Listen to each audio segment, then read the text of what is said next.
Chikhli फाट्यावरच्या Navnath colony ह्या ठिकाणी पोलिसांनी केलेल्या कारवाईमध्ये श्रीपाद गणपत सूर्यवंशी यांच्या घरामध्ये 3,22,000 किमतीचा गांजा हा अंमली पदार्थ जप्त करण्यात आलाय।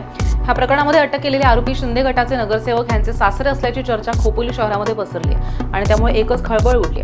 मिळालेल्या माहितीनुसार पटेल नगर जवळ समोरच मुंबई पुणे जुन्या महामार्गालगत नवनाथ कॉलनी आहे आणि या ठिकाणी श्रीपाद गणपत सूर्यवंशी यांचा अगरबत्तीचा व्यवसाय आहे। त्यांच्या घरी गांजा अंमली पदार्थाचा साठा असल्याची माहिती खोपोली पोलिसांना खबरांच्या माध्यमातून मिळाली होती आणि त्यानंतर मंगळवारी म्हणजे 11 फेब्रुवारीला संध्याकाळी 5 वाजता या ठिकाणी धाड टाकली। यावेळी गोणी आणि सीलबंद केलेल्या खाकी पाकिटासह उग्रवासाची पानं, फुलं, बिया असलेल्या हिरवट काळपट रंगाचा गांजा हा अंमली पदार्थ 15 किलो 400 ग्रॅम वजनाचा एकूण 3,22,000चा गांजा तसंच एक मोबाईल फोन, वजन काटा जप्त करण्यात आलाय। या संदर्भात गुन्हा सुद्धा दाखल झालाय। पुढील तपास उपविभागीय पोलीस अधिकारी विशाल नेहुल पाटील यांच्या मार्गदर्शनामध्ये खोपोली पोलीस ठाण्याचे पोलीस निरीक्षक सचिन हिरे हे करत आहेत।